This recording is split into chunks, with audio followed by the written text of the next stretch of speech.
A primeira pergunta lá no Perguntas e Respostas é do nosso colega do IBGE, Marcelo Maranhão,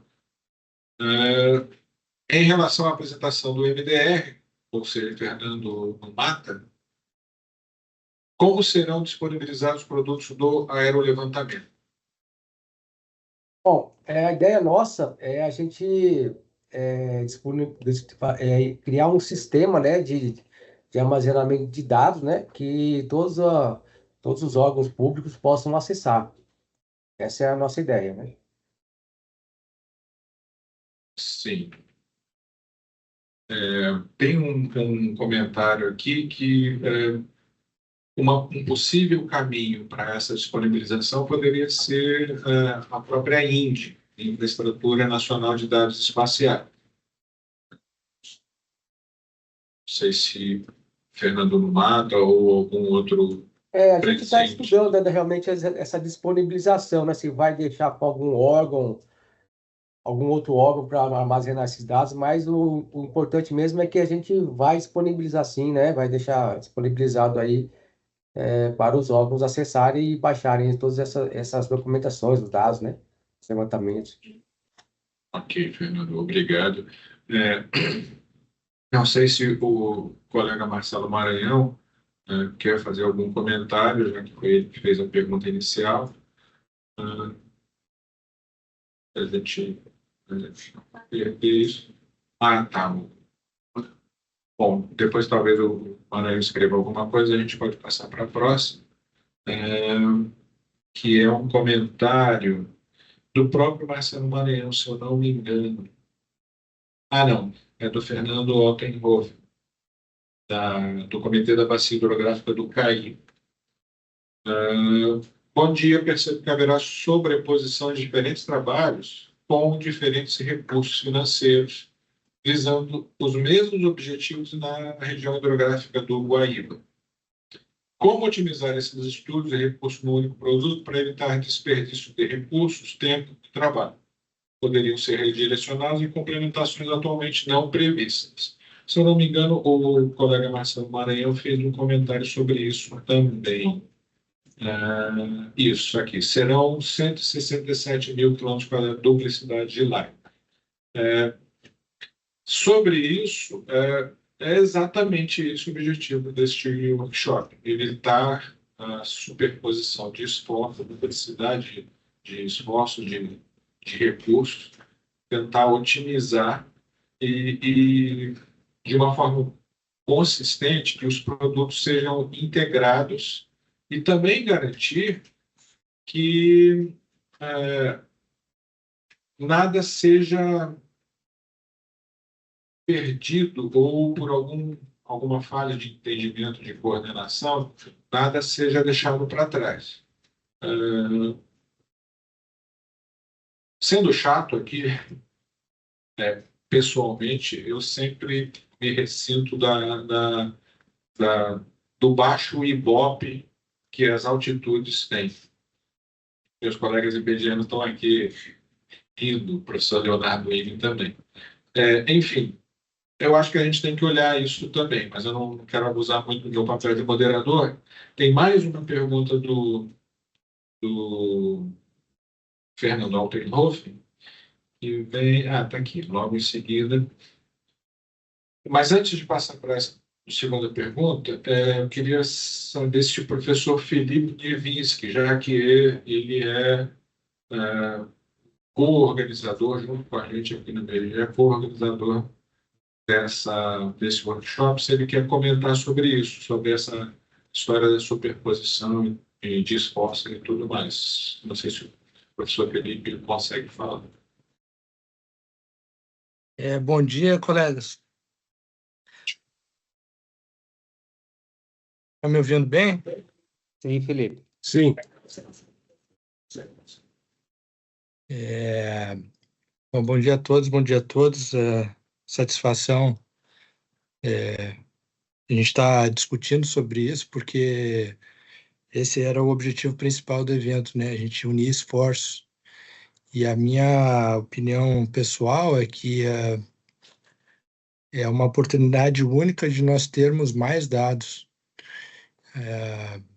Então, eu prefiro ter 2 do que correr o risco de não ter nenhum, porque os editais eles atrasam e começou a chover bastante aqui em Porto Alegre esse mês, e os produtos têm tempos diferentes de produção. Eu acho que a estratégia do governo estadual de focar em um modelo digital de terreno com LiDAR, sem restituição das feições, é uma estratégia acertada.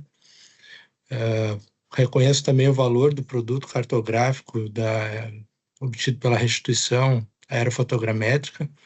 Entendo que tem um tempo de produção mais longo.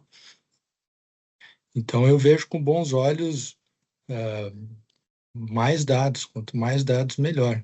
Eu acho que nós que trabalhamos aí com mapeamento, a gente tem que valorizar nossa área. Então, se os recursos foram aportados, vamos aproveitar, né? Porque senão vai virar emenda parlamentar de Deus lá sabe aonde, sendo sincero aqui. Então, esses dados certamente vão ser utilizados, a gente vai poder fazer inúmeras análises ao longo de muitos e muitos anos. Esses dados, se forem coletados mesmo com redundância, vão permitir análises de sobreposição, de modificação do terreno. Nesse workshop, a gente acabou nem tocando na parte de movimentos de massa, mas que daria um workshop inteiro sobre isso, e a sobreposição de levantamentos em épocas distintas permite fazer uma análise desse tipo. E também com relação à cobertura, que seja a máxima possível, o governo estadual mapear pelo menos o estado inteiro, porque a gente não sabe exatamente onde vai acontecer a próxima tragédia, né? A gente não quer correr o risco de deixar de fora um lugar que pode ter eventualmente uma tragédia. Então, vamos aproveitar a oportunidade. Eu acho que mais dados é melhor do que menos dados. Essa é a minha opinião pessoal.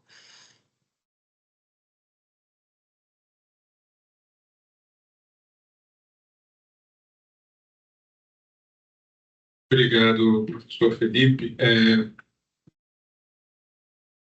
Aproveitando o que o professor Felipe falou, eu também queria chamar a atenção para a necessidade de que esses esforços, como o professor Felipe falou, né, pelo FLT2 do que nenhum, mas é importante que esses esforços, eventualmente complementares, sejam consistentes. Então, por exemplo,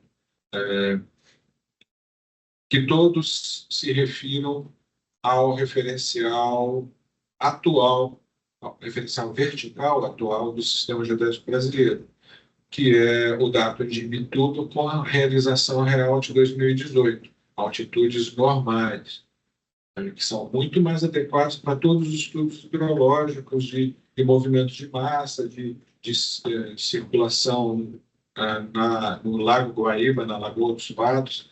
Então, é importante isso. E aí, de uma forma consistente, o modelo para a conversão tem que ser o HGU-HNOR 2020.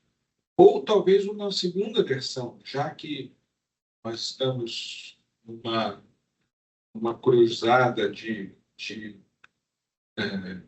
convencimento, ou de tentar mostrar para a comunidade que todos podem colaborar. Quem tem capacidade de estabelecer uma estação GNSS em campo, coincidente com uma RN do Sistema Geodésico Brasileiro, pode contribuir para o aprimoramento nessa região do modelo de conversão, do HGU-HNOR, numa versão próxima. O IBGE tem possibilidade, isso a gente consegue fazer de uma forma bem rápida, se a comunidade fornece os seus dados GNSS coincidentes com RN. Se essa comunidade fornece esses dados para o IBGE através do serviço PPP, nós rapidamente conseguimos utilizar esses dados, essas informações, para refinar o modelo de conversão. Isso é uma discussão que a gente pode ter à tarde, né, com maior calma. A gente tem que passar por aqui para outras perguntas. Ô, Roberto, Sim. se me permite, é Alexandre Prado aqui da ANA. Eu posso Fala, trazer... Sara. Deixa eu abrir a câmera aqui. Não sei se vocês conseguem me ver, eu não vejo vocês. Estamos vendo. Estamos vendo em breve. Está demorando um minuto. Mas para ganhar um tempo aqui, né, enquanto não aparece, eu só acho que algumas perguntas do Marcelo eu posso responder. Eu acho que ele queria mais detalhes sobre os produtos, né? Então, o que vai ser disponibilizado? Porque, primeiro, deixa eu contextualizar aqui essa contratação, né? Essa contratação, ela começou, né, antes do Emidir, ela passou pesadamente aqui na agência, né? Então, boa parte dessa especificação foi feita aqui por nós, aqui, 2 técnicos aqui da ANA. E como que é assim, o contexto disso? A princípio, era uma contratação emergencial, né? Então, era para ser algo muito rápido para ser contratado, né? E a gente não podia ficar inventando muita moda na contratação, já que era um produto, tinha que ser muito rápido, tá? Então, a gente deu uma simplificada em vários elementos, né? Então, para se ter ideia, o edital, né, esse termo de referência saiu da ANA em agosto início de agosto de 24, né? E a gente contratou, né, o Ministério conseguiu contratar agora em março de 2025, né? Então, teve um processo aí de maturação bem grande aí no ambiente da Casa Civil da presidência, né? Então, em termos de, vamos lá, você fez uma pergunta da geodésia, pediu para detalhar as questões de geodésia, né? A gente simplificou bem. Então, na parte de planimetria, né, são levantamentos GNSS, né, para a parte planimétrica e para a parte altimétrica, uso do HGO HNOR. Tá? Então, a gente não colocou, como era um produto, né, mais uma vez, que tinha que ser feito rapidamente, né, a gente não colocou execução de nivelamento geométrico em momento nenhum. Tá? Então, ali, a geodésia se resume a levantamento de GNSS usando o HGO HNOR. Tá? Então, essa eu acho que responde a sua indagação. Em relação à questão aí do Marcelo Maranhão, os produtos são os convencionais de aerolevantamento, então vão ter as imagens, provavelmente vão ser disponibilizadas, vai ter também mosaicos, ortofotos, os pontos laser classificados, MDT e MDS. Tá? Esses são os produtos que estão previstos nessa contratação. Há uma coisa a destacar também em relação à densidade de pontos do perfilamento laser, que é diferente da especificação do Estado, né? O Estado ali colocou 4 pontos por metro quadrado, na especificação aqui do Ministério, são 8 pontos por metro quadrado. Tá? Por quê? Por que a gente decidiu fazer bem denso? Né? A gente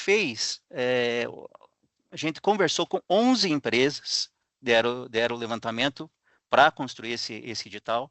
Nós conversamos também com, se eu não me engano, o nome do órgão lá acho que é o IGC de São Paulo, que está fazendo um mapeamento do estado, né? Então a gente conversou com 2 técnicos deles lá. E a gente criou, no final da história aqui, a gente criou 21 cenários para a Casa Civil, né? Faz um levantamento aéreo com resolução espacial de 25 centímetros, com 15 centímetros, qual é a precisão que eu quero, né? 1 para 5.000, 1 para 2.000, né? E a gente, dentro desses 21 cenários que a gente levou para a Casa Civil, a gente via que a parte do perfilamento laser, se eu fizesse com 4, com 6 ou com 8 pontos por metro quadrado, né, o valor era irrisório a diferença. Tá? Então, por isso que a gente pesou a mão na parte de altimetria, que é a parte mais importante dessa parte de modelagem para o final, que é a modelagem hidrodinâmica, é a parte altimétrica. Então, por isso que a gente pesou a mão no 8 pontos por metro quadrado, porque em termos de valor de contratação, isso não ia impactar em nada, né? Então, em resumo, né, a gente tem aqui quem quiser conversar com a gente em relação a essa contratação, a gente está à disposição. E se alguém mais quiser fazer alguma pergunta, estou aqui para que eu possa responder.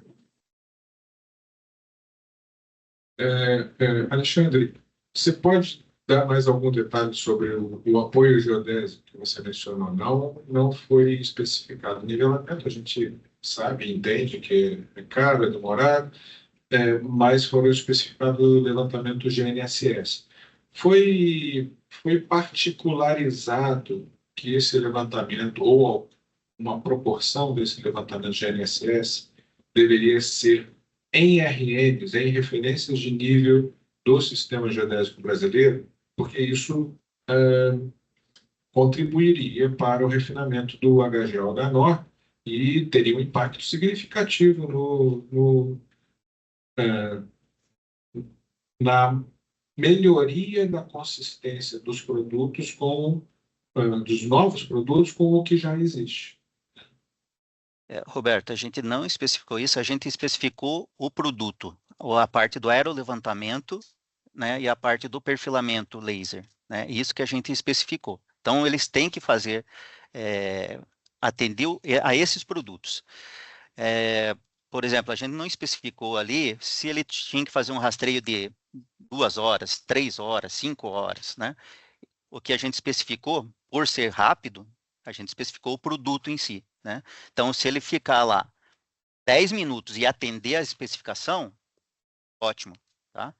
Então, a gente não chegou nesse nível de detalhe que ajudaria, eu sei, ao IBGE, a comunidade em si, em relação ao HGO-HNOR. O que a gente até tentou, mas não conseguiu, né? Eu vi a sua apresentação ontem, né? Tem uma linha que estava planejada ali para a parte leste uma linha de nivelamento, né? Que acho que é o IBGE que planejou, né? E não executou, né? A gente tentou emplacar isso na contratação, né? Fazer essa linha de nivelamento saindo lá próximo de Porto Alegre, indo até Rio Grande, tá? Mas infelizmente a Casa Civil declinou dessa contratação. Eu acho até pertinente, né? Falando assim, eu acho assim bem ruim, né? O que o Marcelo até destacou, 167 mil quilômetros quadrados de sobreposição de LiDAR, né? Então parte desse dinheiro aí, né? Poderia ou o Estado, ou, sei lá, o governo federal aqui, desistir dessa parte e migrar esse dinheiro para outras finalidades. Por exemplo, esse aperfeiçoamento do HGO-HNOR na parte litorânea leste do Estado. É uma possibilidade, né? Não, acho interessante. Só corrigindo um pouquinho, Alexandre, aquela linha amarela era uma previsão do antigo SGS, Serviço Geográfico do Exército, né, de estabelecer uma linha de nivelamento ali entre o litoral e a Lagoa dos Patos, mas aparentemente eu não achei a informação nos anuários. Mas eu entendo perfeitamente as dificuldades não só da ANA, como de todas as instituições, inclusive o IBGE. Novamente, o objetivo desse workshop aqui é a gente tentar, pelo menos, iniciar essas discussões para otimizar os recursos, melhorar a aplicação desses recursos. Então, quando a gente fala que é importante INSS e RN, não é cobrança, né? Na verdade, é para chamar atenção para a comunidade, porque a gente nunca sabe de onde pode surgir uma ajuda, né? Alguma instituição, alguma empresa que tenha um acervo de informações certamente vai contribuir. Então, nós agradecemos a participação do Alexandre também para complementar isso. eu comecei com a audiência remota, mas nós temos aqui participantes presenciais. Não sei se alguém gostaria de... Professor Leonardo.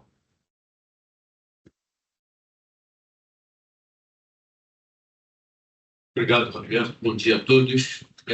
Jogo rápido aqui. Eu sou franco em dizer, né, que desde ontem eu estou sendo tomado por um conjunto de informações e dados que me impactam ainda muito. E eu ainda não tive a capacidade de processar nem de me organizar muito. Portanto, vou deixar mais impressões do que exatamente uma opinião, né?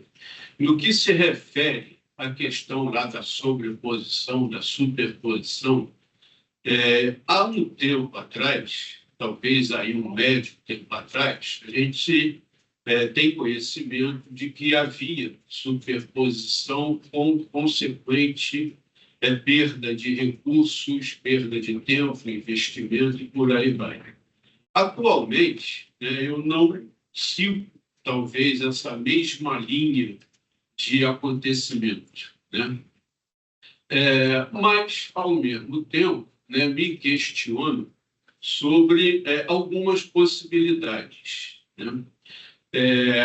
Não somente uma questão de superposição ou de sobreposição, mas não vamos nos esquecer que a redundância ela existe e ela gera controle. Por exemplo, haja visto o ajustamento de observações, né? Quem tem um dado somente não sabe bem exatamente como esse dado está dentro de uma determinada realidade, se não houver um controle externo, né, em termos da sua verificação. Portanto,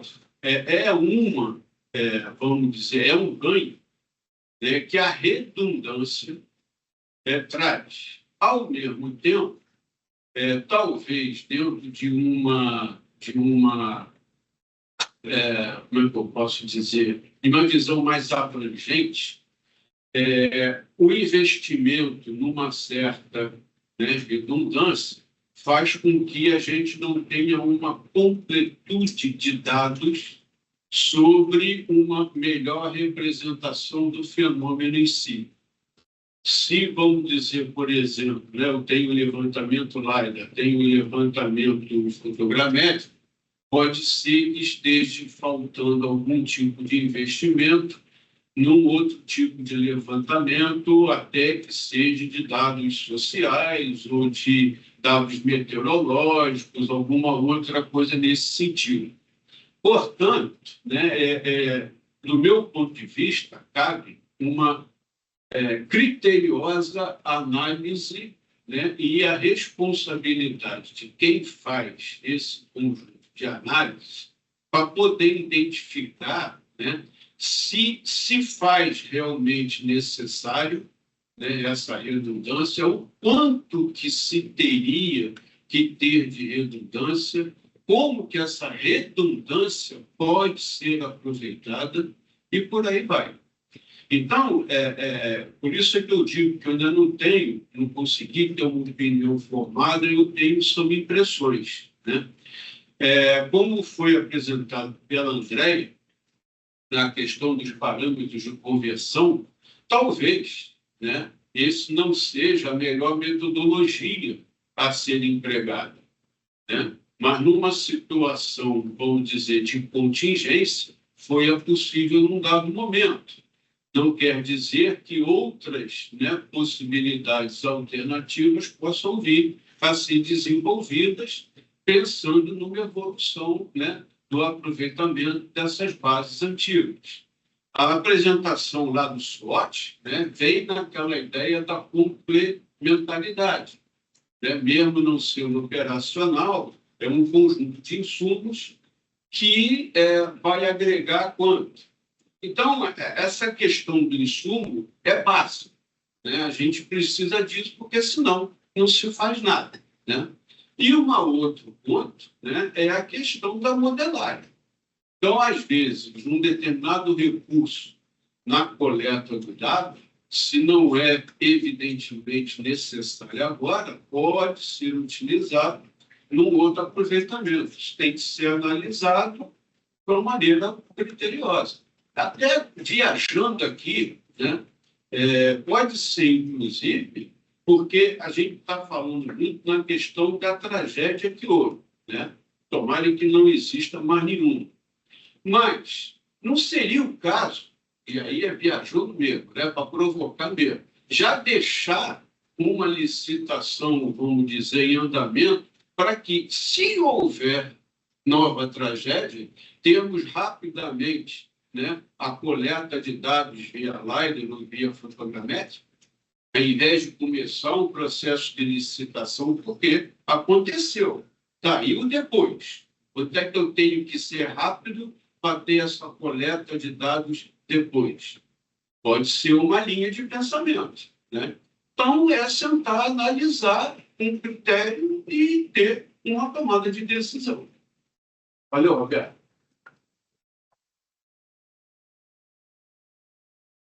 Obrigado, professor Leonardo.